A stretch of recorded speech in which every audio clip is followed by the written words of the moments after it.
participants. Glad that you guys could make it today. We'll start with the formalities with every CBAFF meeting or webinar. Please just note that this meeting will be recorded and the slides will be made available on the website at a later date. Right. I'd like to remind everybody of CBAFF's antitrust policy. At this webinar, members are reminded that there must be no discussion of prices, surcharges, fees, costs, particular customers, revenues, market shares, or any other commercially sensitive topics. In particular, I'd like to remind you that no market agreements should be or will be decided at meetings of CBAFF, whether they involve prices, amounts, or areas.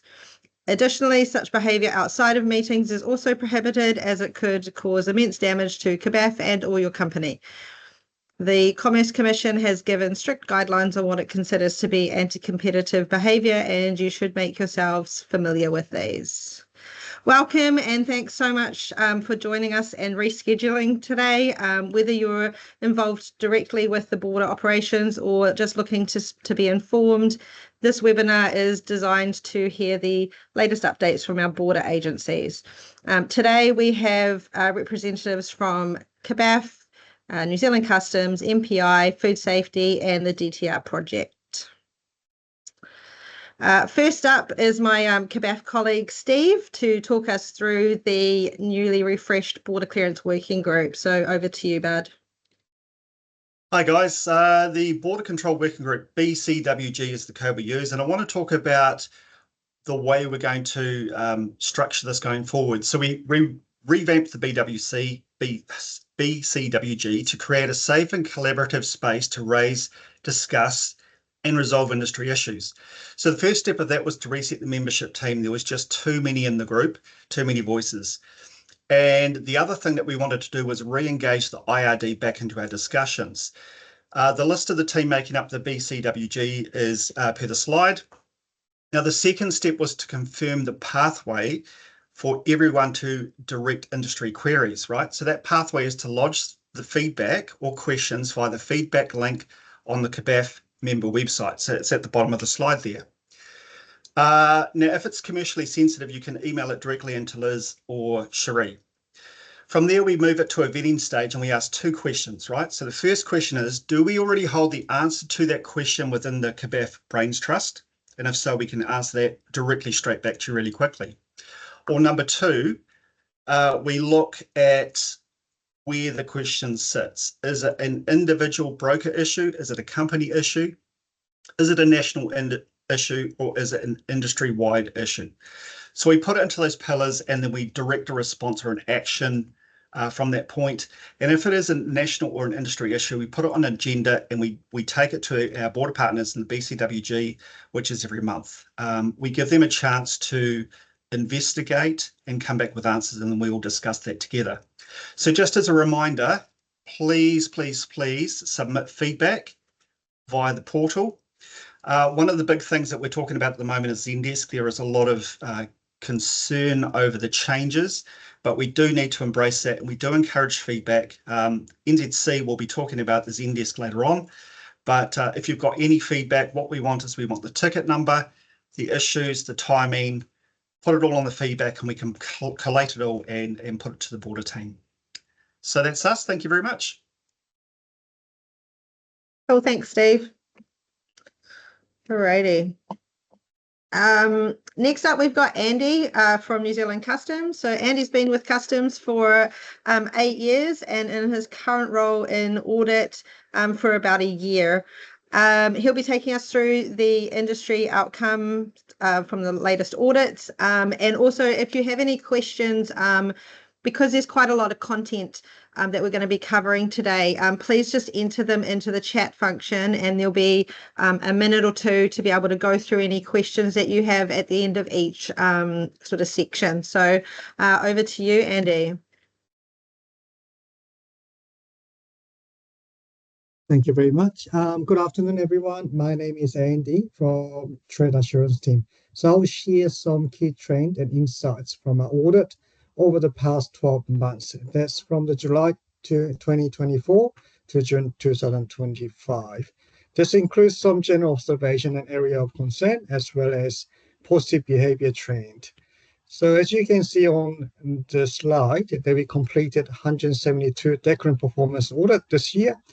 Compliance has dropped to 53, down from 69% the previous year. Despite this, most issues were low risk, so 88% of audit were still considered low risk, which is great. However, we did identify a small number of medium and one high-risk case, often due to a systemic error or ongoing issue that need wider support. For CCA General, we completed 98 audits.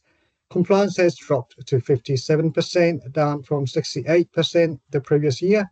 Very similar to decorum performance audit trend. Most issues were low risk, so 84% low risk of audit were still considered low risk. Next slide, please. Yeah. So here's a breakdown of most common error.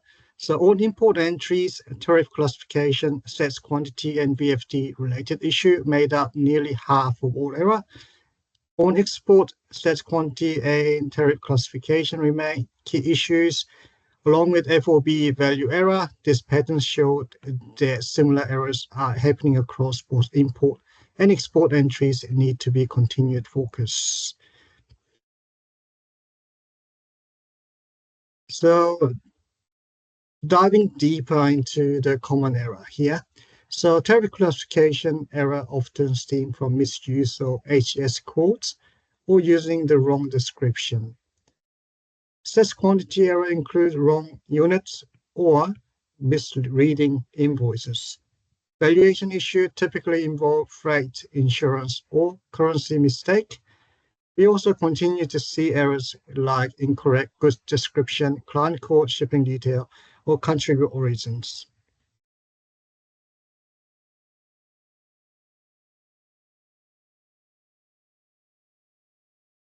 So our audit includes CCA audits, also highlighted some systemic issues.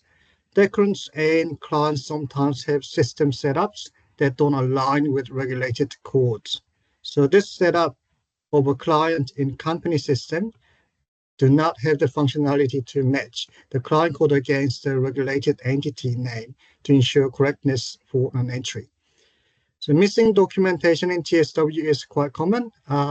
We understand that although this is not a mandatory, however, we encouraging declarant attached documentation in TSW.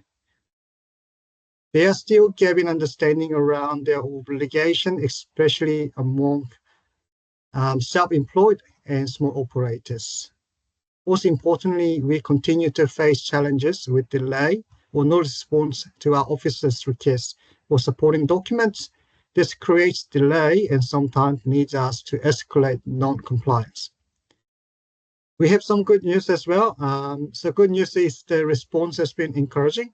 So most parties do want to do the right thing. Lastly, by promoting voluntary compliance and disclosure, we aim to support better understanding of obligation, improve data quality, and more constructive engagement with industry moving forward. And that's all I have for today. Thank you very much for your time. Happy to share more detailed finding offline or discuss opportunities in collaborating, improving outcome. Thank you. Awesome. Thanks, Andy. We just had one question come through that you might be able to either answer or maybe find some information, and that's just are fines currently being issued for export errors or export entry errors? So in terms of the fines, are you relating this to administrative penalty or infringement, or is there some different type of fines? I would say it'd be probably around the admin penalties, I would say. Denise, if you could maybe elaborate.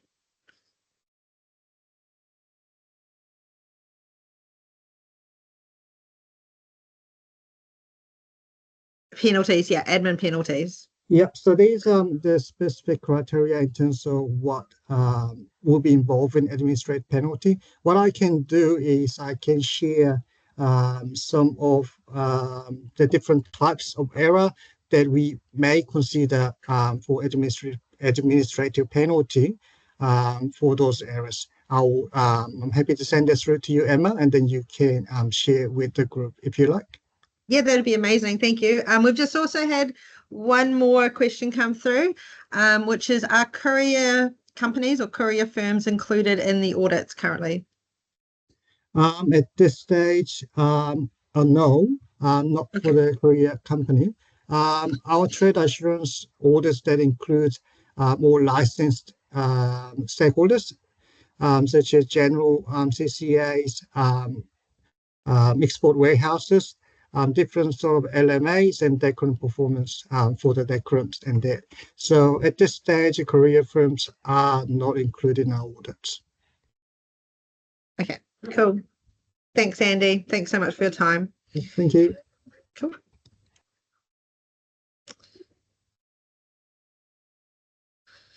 Alrighty, moving on. Quite possibly one of the most frequent things that we're seeing right now in our industry is the increase in illicit goods being stopped at the border.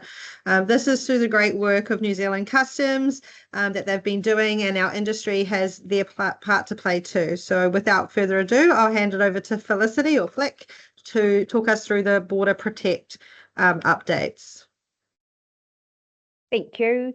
So, yep, as Emma said, my name's Felicity, and quite a few of you who have met me might know me as Flick. I'm one of the supervising customs officers of the Border Protect supply chain team. And I'm really happy to talk to you about some of the excellent collaboration to protect the border that's been undertaken between our team and your industry. I know I've got like quite a short amount of time, so I may talk a little bit quickly, but hopefully that will be all good. So basically the role of my team is to work with industry to increase drug seizures and to detect and deter criminal infiltration in the supply chain. As you're probably aware, Customs' role is to protect the border. However, we can't do this alone. And all of you who are involved in the clearing, the handling, the storing, or delivering of the goods can play an important part in helping to protect the border from ongoing risks. And basically, we need as many eyes and ears out there as possible who are willing and able to identify and report anything suspicious, and we really value your help. Any of you can play an important role in helping to identify suspicious shipments that may contain drugs or any other kind of prohibited goods, and help strengthen our border and make it too hard for criminal groups to infiltrate it. This has been a record year for drug seizures, and the supply chain industry has contributed really quite a lot to the quantity of illegal drugs and tobacco that we have seized. So I'll go through a few of last year's results with you. So I thought you might be interested to hear the results that have been achieved solely through collaboration with your industry. And these results are referrals made from staff within the supply chain that have been made through direct contact with my team.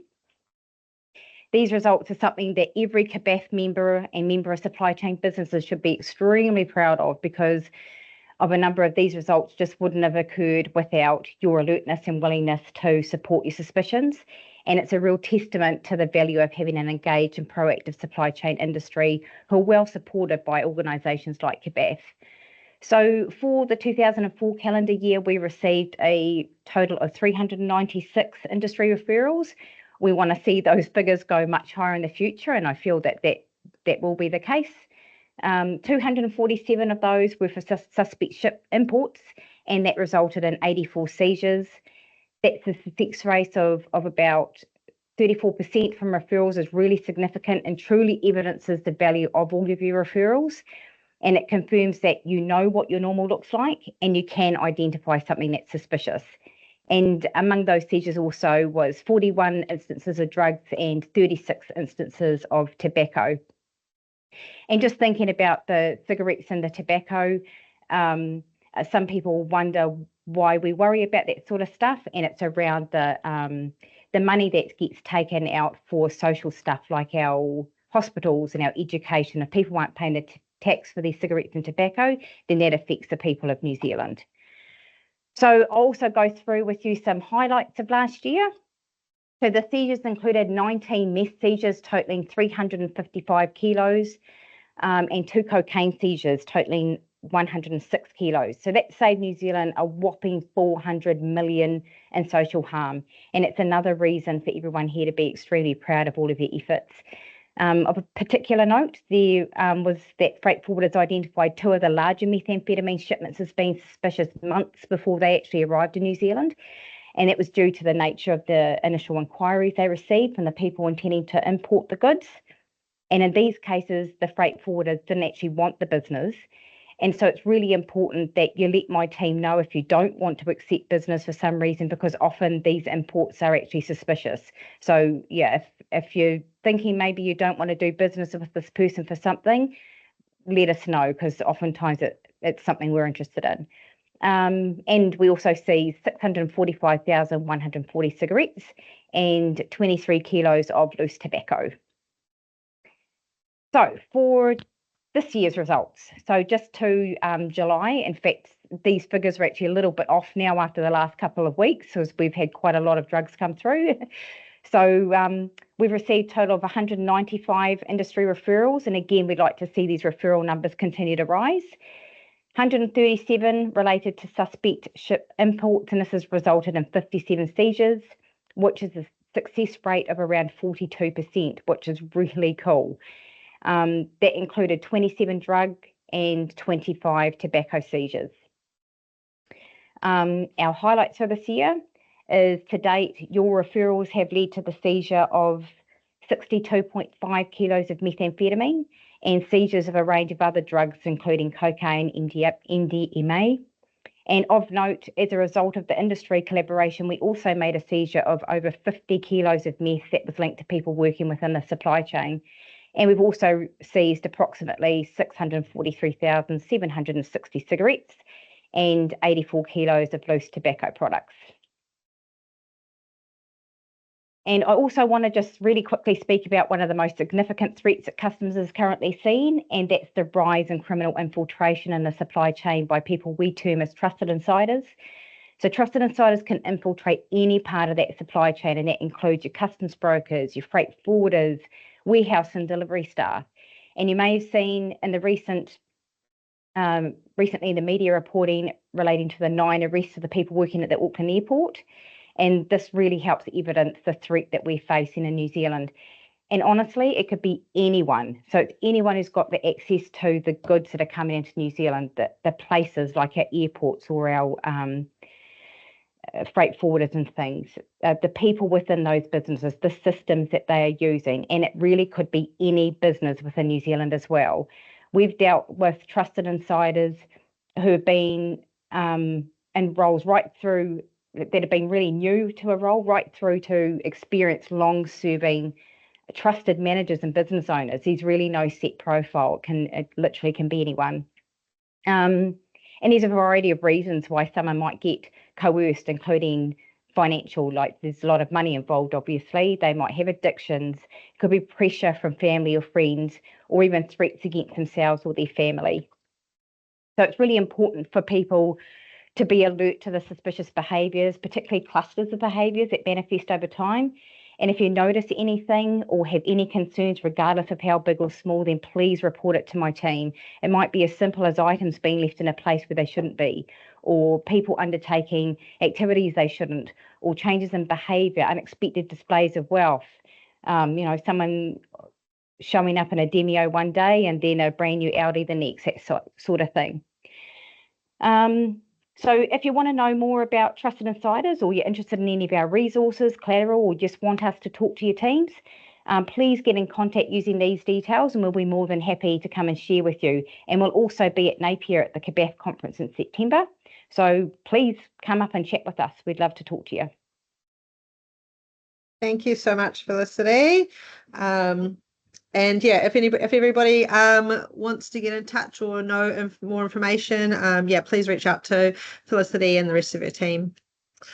Alrighty, moving on. Earlier this month, Customs rolled out a query platform that was designed to help with queries and sort of move away from the traditional inbox style and into like a ticketed work queue where they've got better visibility and measures for performance in place. So I'll hand us over to Dan from Customs for an update.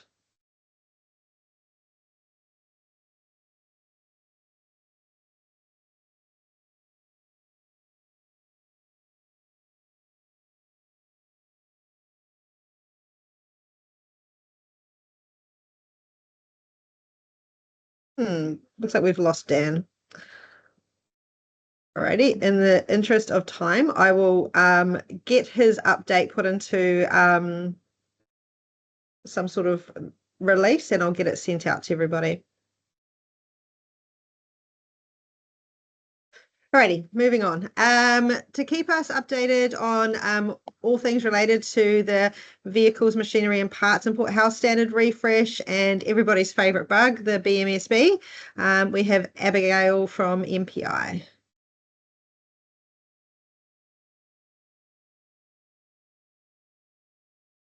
Hi, I'm Abby. I'm from the newly formed team that deals with the vehicles, machinery and parts import health standard.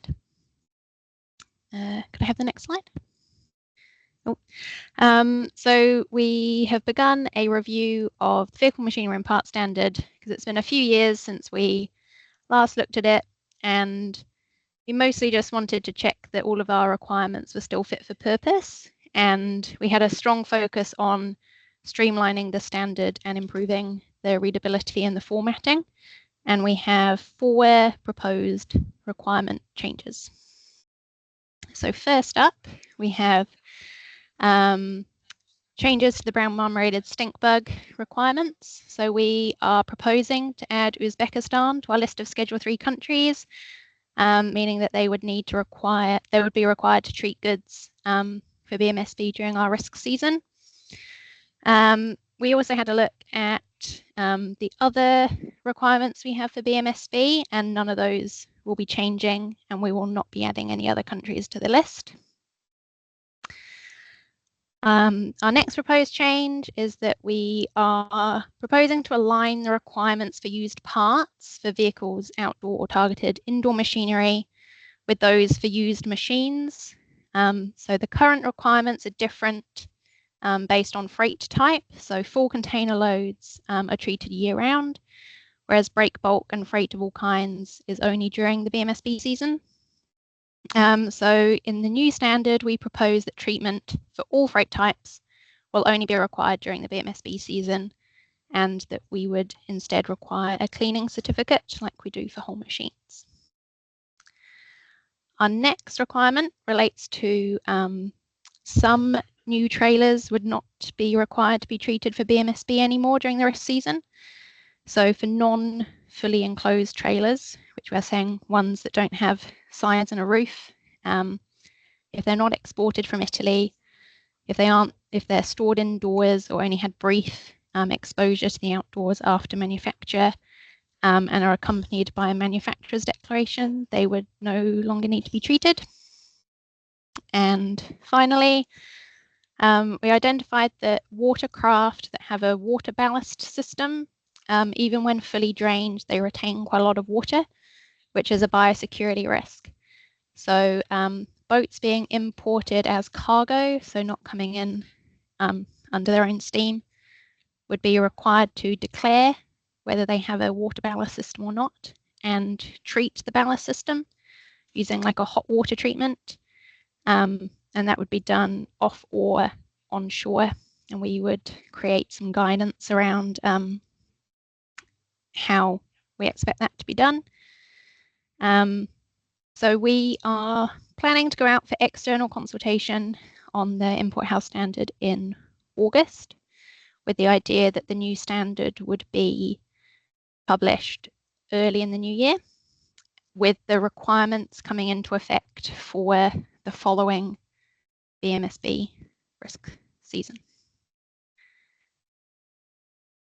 So if you have any questions, queries, feedback, we have an email address that you can reach us on, standards@mpi.govt.nz. Yeah, that's me. Awesome. Thank you, Abby. If there's anybody that has any questions, feel free to pop them in the meeting chats. If we've got time, then we'll obviously we'll go back through and check any that have come through later. Otherwise, like I said earlier, the slides will be put onto our website as well, which will have all of the details of who to reach out to for queries or individual questions. Righty. Next up, we have Janine to talk us through the PVV and port of first arrivals. Yeah, hi. It's not Janine, it's Dunya. Apologies Oh, hey, from Dunya. Pauline. Hi, everyone. Apologies from Pauline and Janine. They couldn't make it to this session, so I will talk to those 3 slides. This is just 3 slides on transition facilities, auditors, and POFAs. Next slide, please. Thank you. Here you will see when we first did the performance-based verification, what the national average was versus to the most current on the right-hand side. And you can see from a national perspective, we've had an increase in compliance from 81 to 93%.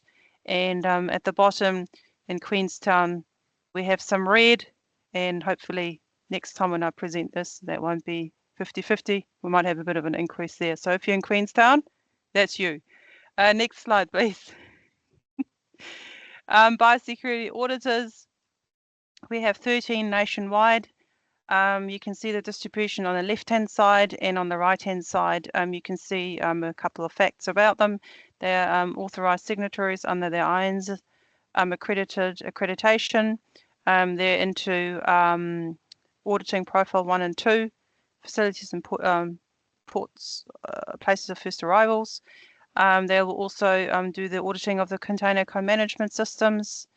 We have a couple of those in the country, and they'll also do the recognised cruise line verification, and they report to assistant commissioners. Thank you. Next slide. And on the last slide, I think we've got transition facilities, biosecurity profiles. This is about the different tiers or profiles that we have, 1, 2, 3, 4 on the left-hand side, the number of facilities on the different profile levels, and the percentage on the right-hand column. You can see most facilities lie on the bottom, and if you are on the low risk profile, then that means that you have less, you've got more time between audits, and that should theoretically lessen the amount of cost of running your transition facility and lower the interactions between MPI and your facility. Thank you very much. Thanks, Dunya. While I've got you, actually, I'm just going to put you on the spot. Is there anything else you'd like to add from an MPI point of view, or we're all good? No, I think I just want to say thank you to the brokers and agents. Our turnaround time is really good, and I think that's also because of you putting in the right paperwork and documents for MPR clearance. So thank you very much. Cherise, anything else you want to add? No, nothing from me. Thank you. Thank you. Thanks, guys. Awesome. Thanks, lady. Okay, moving on to NZ Food. We have Christine and Rachel to talk us through the updates in their areas. Kia ora koutou. So I'm Christine. I'm the team manager for Exporter Help, and I'm here with my colleague. So she's going to introduce herself. Kia ora, my name is Rachel Thacker. I am the Principal Advisor for our Regulatory Advice Service. I've just been in the team for 3 months, but at MPI for 3 years. So we have 2 service arms in our team. So the Exporter Help team, which I'm the team manager of, and the Food Importer Advice. So Rachel and I are just going to introduce our services for those of you who aren't familiar with what we do. And then we're going to talk a bit about some updates that you might be interested in from food safety, New Zealand food safety on the importing, exporting side. So Exporter Help, so that's me. So every day we talk to businesses looking to export primary products in food and fibre. So our core service is advice. So we provide one-to-one advice. So if you could do a couple of clicks, that'll, whoever's managing that slide. No, take it back. It just needs a click. Sorry, previous slide. Yeah. I don't know. There's more on that slide than there's. Okay. So our. Just take it back to the Exporter Help. One more. That one. Yeah, that's good. So we provide one-to-one advice. via email and phone.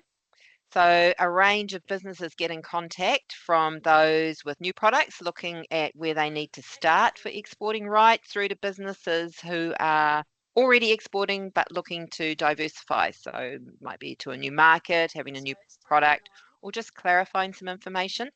If we don't know the answer, we try and point them to a team within MPI that can help them. So that's a really good thing to know, because MPI is a rather large beast, as you know. There may even be an external contact that we can provide some advice on. We've also produced a number of resources that are available on our websites. They're designed to better equip exporters to help themselves when navigating the rules to exporting. So the suite of resources include these webinars that we put on our website. So these are on specific topics, and you'll see a couple of new ones if you're familiar with this page. One is on the overseas market access requirements, so there, and the other one is the updated China registration webinars. So all of these webinars take exporters through some really crucial information they need to know, so particularly for China. So registration for food operators is a really complex process, so it's so important that operators understand the details to get their registration approved by China Customs. So I would definitely urge you to draw yourself and your clients' attention to the China webinars. Next slide. So in addition to those webinars, we've put on a couple of new resources. One of them is a comprehensive guide to exporting honey and bee products, and that covers from beekeepers, operators, and exporters. And secondly, we've added some information about regulations on international health and nutrition claims. So the idea is to help businesses looking to realise some potential financial or competitive advantage in international markets. And so the top 10 export markets from New Zealand are represented here. So have a look at the webinars, have a look at these resources, and share them with any of your contacts if you think they'll be useful. I'm going to hand you over to Rachel to take over the importer side. Thanks, Christine. So our food importer advice service is relatively new. It was established only about 6 months ago, but it very much mirrors exporter help in the type of support and services that we offer, with a focus on food safety requirements. So the team is made up of a team manager, Grace Powell, and she has a senior advisor and an advisor in her team. The import space is a bit different because of the role of biosecurity. So it's worth noting we're here to advise on food safety requirements only. What that means is that we can explain things like whether someone needs to register, confirm if food needs sampling or anything else for food safety border clearance, and generally help importers understand their food safety obligations. But as Christine said, if you're not sure where to start, or if the issue is food safety or biosecurity related, we do work really closely with our biosecurity colleagues. So we'll make sure that your question goes to the right person and gets answered. So we just wanted to make you aware of a few things we've got going on in the team at the moment. We're currently promoting our first food importer advice webinar. So this will just be a short 30-minute webinar. It's perfect for those who are new to importing food or those needing a refresher on their requirements and duties. So please do feel free to sign up and share it with any of your clients or colleagues who might be interested. It will be recorded and sent to all of those who have registered to attend, and the webinar will be loaded to the MPI website as well. We've also recently launched a really popular food importer information pack, and that's available on our website for download. It's a really handy guide with step-by-step instructions of what food importers need to do, and it's got a really nice checklist so that people can track their progress as they go. So this short update is from our food risk management colleagues. So as you'll probably know, frozen berries are considered a high regulatory interest food, or an HRI. So they require food safety clearance when they're imported. We wanted to take this opportunity to remind you that clearance requirements are changing soon for frozen berries. So until the 31st of January 2026, importers can continue to gain food safety clearance through testing, official certificates, and laboratory documentation. But from the 1st of February 2026, the GFSI recognised certificates must be used for gaining clearance. Testing won't be an option from the 1st of February, only the GFSI recognised letters. Also a note that frozen berries that are imported from Australia do not need food safety clearance. And there's plenty of information about this on our website. So finally, we wanted, if you'd like to hear more from us, either from the imported food side or the exporter food side, you can get updates directly in your inbox. We encourage you to head along to that subscribe to MPI page. There you can sign up to receive updates on a huge variety of topics across MPI and regular newsletters. This includes the food and fibre exports area that Christine spoke to, and also our 3 monthly food importer newsletter, which is a relatively new newsletter. The next one will be due out in August. So that is it from Christine and I. Thanks for your time.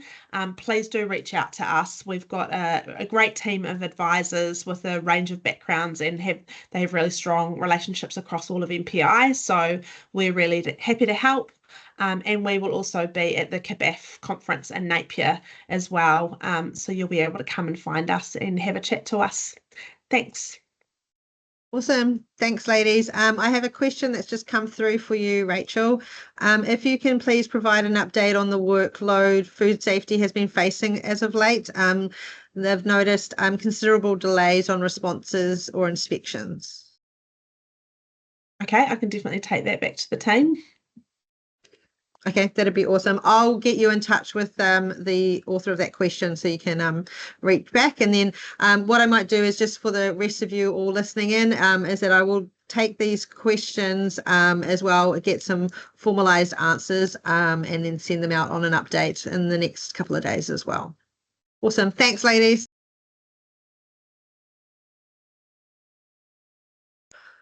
Okay, lastly, we have an update from Carlos and Adrian on the DTR sea freight project. Before we start, I'd like to just quickly mention that CBAFF are aware of inconsistencies from depots with regards to releases, people asking for DOs or TSW, rather than just relying on the information that is coming through to them. And so we're looking into options for training and refreshers. So thanks, and over to you, Carlos. Cool, thanks, Emma. My name is Carlos Scuia. I'm the team leader for target development and the project manager for the DTR Sea Freight project. Read to the next slide. Okay, so the domestic transshipment request, or DTR, for sea freight has been implemented since the 3rd of July 2023, so it's been going on for a while now. And in that time, we've had some good success with 40,000 containers being moved, which are FAK or groupage containers. Nearly 8,500 DTR submitted for LCL consignment movements between CCATFs, and in excess of 21,000 containers moving between ports as part of a DTR movement. So currently all shipping lines are now DTR compliant, and all DTR, all ports are DTR active. So everyone's on board, and all movements of undeclared goods transiting domestically from New Zealand are being used on the DTR. For the next steps, we have in the project, so we have some work being done around the LCL consignment movements. So we're looking at bringing in the LCL indicator into the TSW message and into your B2B systems. If you're using a B2B service provider, that's going to enable us to better identify specific LCL shipments which are moving, and update our profiling around that. And then the last step will be to essentially close the project off and then transition everything to BAU. As we do that, as part of our transition, we'll also be doing one more round of online webinars for various group stakeholders, just to make sure that everyone's aware of what's happening. So there'll be sometime, hopefully, this year. So for some reminders around the DTR Seafreight project, so we do have the web page up on the Customs website under the DTRC information page. There's a whole bunch of information and guides and things like that, which are located there. So I highly recommend that you revisit that if you haven't seen it in a while or you've never been there, to check out that link. Also important to pass that information on to any new people that are starting with your company who might be doing DTR requests, to make sure that they're up to speed with what they should be doing and how they should be entering information into their lodgements. So on this website, we'll have a list of active ports and shipping lines. There's a FAQ page around DTRs. There's submission guides. So depending on what you're trying to move, if you're moving FAKs, LCLs, FCLs, and break bulk, there's some training guides on there for how you should be entering that information in your lodgements, how to interpret TSW email notifications, the process for dangerous goods, and then get those off the wharf in a timely manner. And also ship stores and CITES. So CITES products that are transiting New Zealand.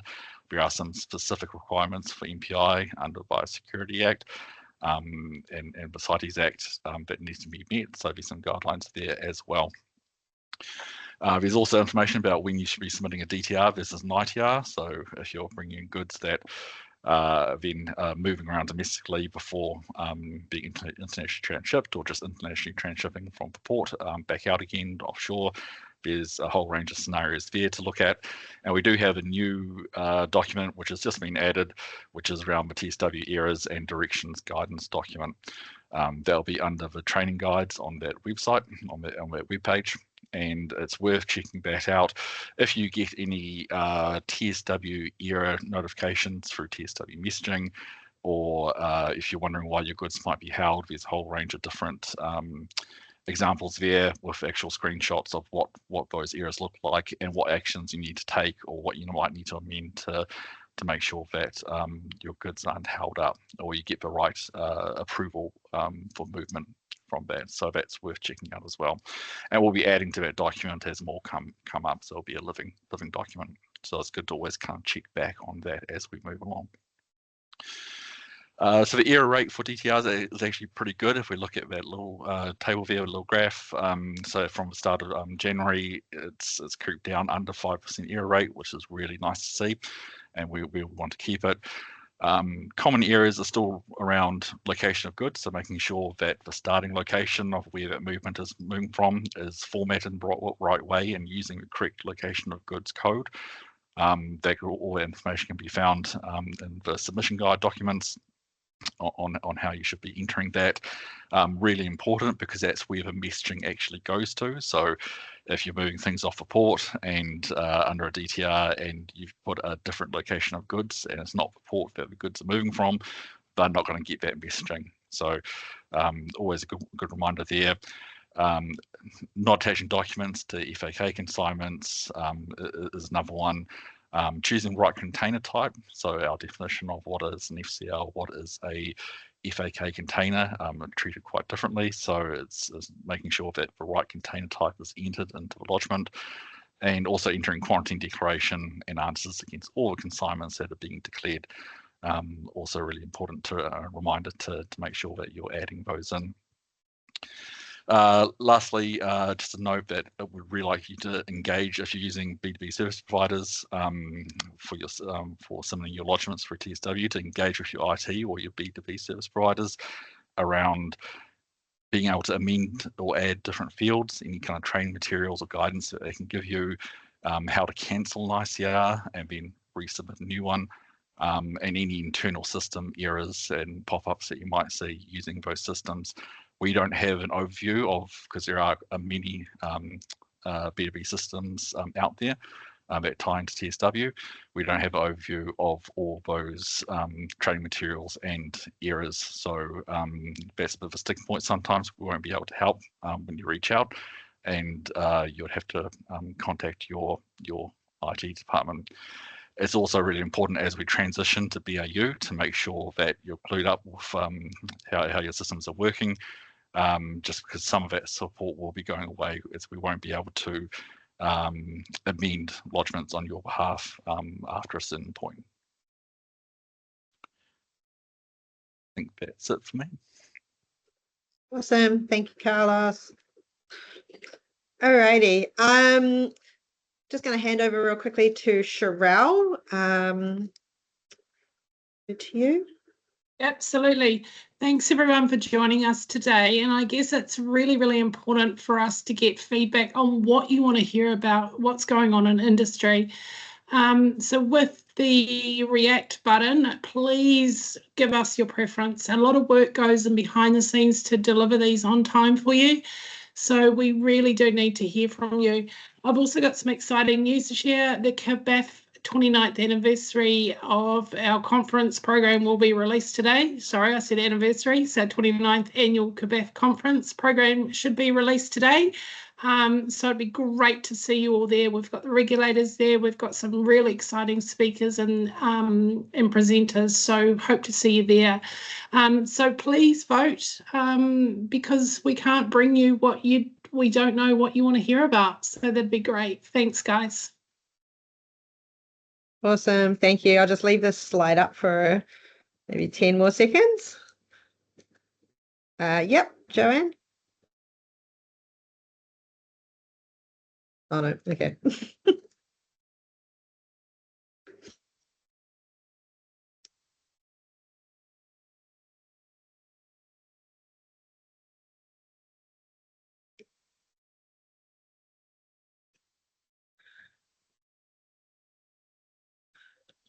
Just quietly, I'm enjoying watching all of these little emojis jump up here.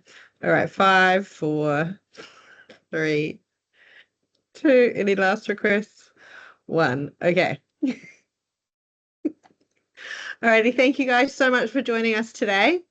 I hope that the insights that we've provided you have been valuable and have given you guys some context and clarity for your businesses. I'd like to just take a quick moment to thank all of our presenters. Education and communication is key to ensuring that we're aligned with the New Zealand border processes. If you have any follow-up questions, please don't hesitate to reach out to the email address. I will follow up on the questions in the chat box and send out updates on our next member update. So until next time, thank you so much, and we'll talk to you again soon. Cheers.